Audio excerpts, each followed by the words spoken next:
ফেসবুকে লাইভে চলে এসেছি। আজকে আমাদের ষোলক শাড়ির 100তম পর্ব, আমরা 100 এপিসোড ক্রস করছি। প্রথমেই ধন্যবাদ জানাবো আমাদের স্নেহাশিস দাকে, অনেক অনেক ধন্যবাদ স্নেহাশিস দা। আজকে আমাদের ষোলক শাড়ি 100 এপিসোড ক্রস করতে চলেছে। এই যে কেক দেখাচ্ছি,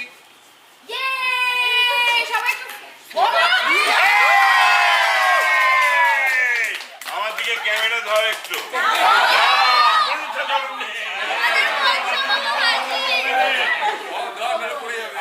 আমাদের সমস্ত টিমের মেম্বাররা আজকে এখানে রয়েছে।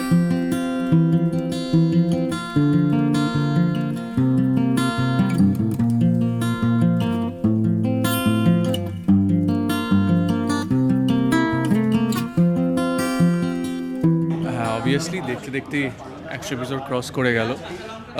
যেটা বলছিলাম কিছুক্ষণ আগে, যে মানে সেই মনেই হয় কয়েকদিন আগেই সেই প্রোমো শ্যুট করলাম ভোরবেলায় গিয়ে নেপালগঞ্জের ওইদিকে। তো ফেব্রুয়ারি 8 তারিখ থেকে আমাদের টেলিকাস্ট স্টার্ট হয়। আজকে ফাইনালি মে মাস শেষ হতে না হতে আমাদের 100 এপিসোড অতিক্রম করে গেল। এবং এই এতটা সময় ধরে এই স্টুডিওতে আসা, এই ফ্লোরে আসা, প্রত্যেকটা মানুষের সাথে রেগুলার দেখা হওয়া, এবং শুধু তাই না, অনেকগুলো মেমোরিজ জড়িয়ে আছে। খুবই ভালো লাগছে। এরকমই এগিয়ে চলুক সিরিয়ালটা আমাদের ষোলক শাড়ি। আশা করছি এরকম অনেক শত শত এপিসোড আসতে থাকবে। আমি তো কাউন্টিংয়ে ছিলাম যে কবে 100 এপিসোডটা কমপ্লিট হবে। মানে এসে থেকেই বলছি যে এই সপ্তাহের শুরুতেই বলছি যে এই আজকে 87, এই হচ্ছে তোমার 87, 96, 97, 98, এরকম আমি কাউন্ট করছিলাম। আজকে মানে 100 হচ্ছে। ভীষণ একটা এক্সাইটমেন্ট কাজ করছে। দর্শকদের থেকে প্রচুর রেসপন্স পাচ্ছি। দর্শকরা বলছে যে আমার মা, আমার দিদি যা বদমাইশিগুলো করছে, বাবা খুব ভালো মানুষ, কেন এরকম অত্যাচার করছে। তো এইসব নিয়ে অনেক কমেন্টস আসছে, এনজয় করছি সেইগুলোকে। কেক এসেছে, দুটো বড় বড় কেক কাটতে হবে, আর আই লাভ কেক। খুব ভালো লাগছে, সুন্দর করে সাজিয়েছে। আমার খুব ভালো লেগেছে সাজটা। আজকে আমার বিয়ে, সাজবে না হতে পারে, তাই না? ফ্যামিলির সাথে 14 ঘন্টা থাকা, সেইভাবে কাজ করা, মজা করা, মানে শুটিংয়ের ফাঁকে খাওয়া দাওয়া করা, মানে খুব ভালো মতো করে কাজ করি আমরা, সেভাবে মজা করি পুরো ফ্যামিলি। মানে ফ্যামিলি যেরকম হয়, আড্ডা মারা, বকা দেওয়া, কাজ করা, সবটা একসাথে। আর আমি যে এটা আমাদের ফার্স্ট প্রজেক্ট, সবাই এত হেল্প করেছে, এত কোঅপারেট করেছে কাজ করতে, এখন সবটা ইজি হয়ে গেছে, মানে পুরো ফ্যামিলি হয়ে গেছে। আর সবার সাথে বন্ডিং খুব ভালো আমার, সবাই খুব ভালো।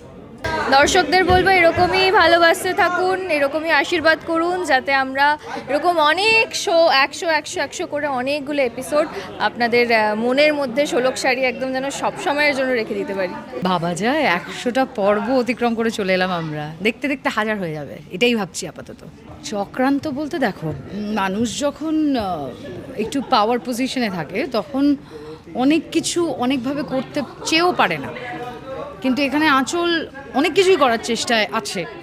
কারণ একটা তো ঠিক যে এত বছর ধরে আমাদের তৈরি করা যে বিজনেসটা পার ইন্ডাস্ট্রিজ, সেইটা তো কোনো আশেপাশে কম্পিটিটর, দ্যাটটুক জমিনহাটা থেকে দুটো মেয়ে উঠে এসেছে যারা বেসিক্যালি আমারই আন্ডারে কখনো দিনমজুর হয়ে কাজ করেছে, সেইটা তাদের উঠে মানে বেরিয়ে এসে কম্পিটিটর হওয়াটা তো কেউ সহ্য করতে পারবে না। এটা যদি আমরা ন্যাচারালি, এই রাগটার পেছনে আমি যথেষ্ট লজিক পাই, কারণ বিজনেস মানে এভাবেই কাজ হয়, কম্পিটিশন এভাবেই মেরে দেওয়ার চেষ্টা হয় যারা অলরেডি এস্টাবলিশড।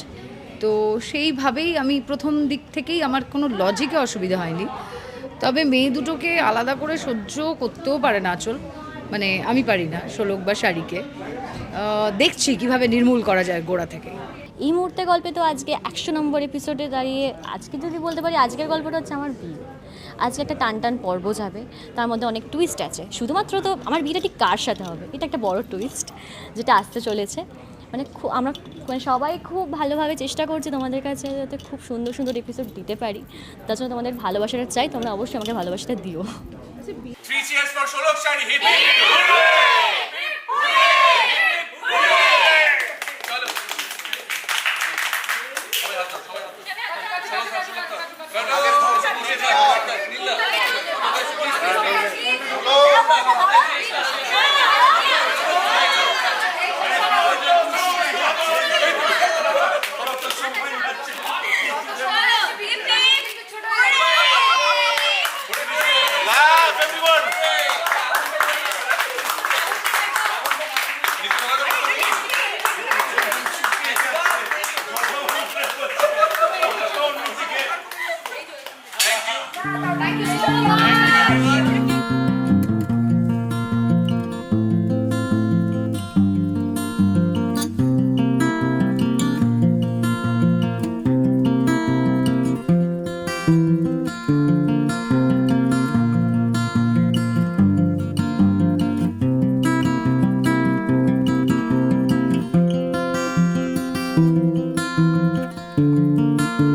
Thank you.